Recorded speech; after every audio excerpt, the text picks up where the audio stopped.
Faire passer un message à travers sa photo, Annelise Sigler, passionnée de l'Inde, mais surtout passionnée par les rencontres qu'elle y a faites, concourt un peu par hasard au prix Célimène. J'avais envie de remporter le prix, pas forcément pour moi, mais pour le message que délivrait cette photo. Parce qu'il y avait un message pour moi qui était assez engagé, qui portait à la réflexion sur le statut, en fait, la position de la femme en Inde.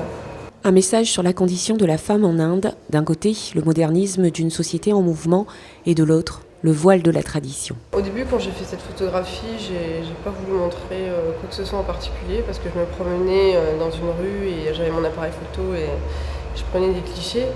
Mais à la prise de vue, je me suis rendu compte qu'en fait, il y avait ce mouvement de verticalité et qu'il y avait cette opposition que retrouve un peu dans la société indienne qui est assez complexe, enfin, l'Inde des villes, l'Inde des campagnes, les femmes qui sont plus dans une optique traditionnelle, qui sont plus libérées ou plus modernes quelque part.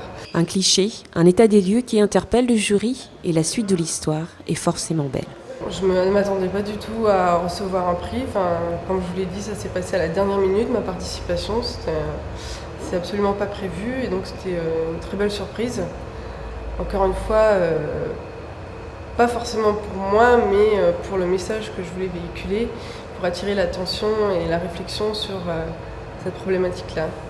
Un premier prix qui débouche tout naturellement sur une expo. Il n'y a pas que la photo dans ma démarche artistique, mais par contre ça m'a crédibilisée. C'est sûr que ça m'a donné un crédit, un poids dans mes autres démarches. Et j'ai réalisé une exposition photo l'année dernière aussi. Une pratique de la photo non professionnelle qui s'ajoute à d'autres démarches artistiques. C'est un roman qui a été inspiré de mon vécu en Asie durant 4 ans, de 2005 et 2010, notamment 1 an en Chine, 1 an à Sri Lanka et 2 ans et demi en Inde.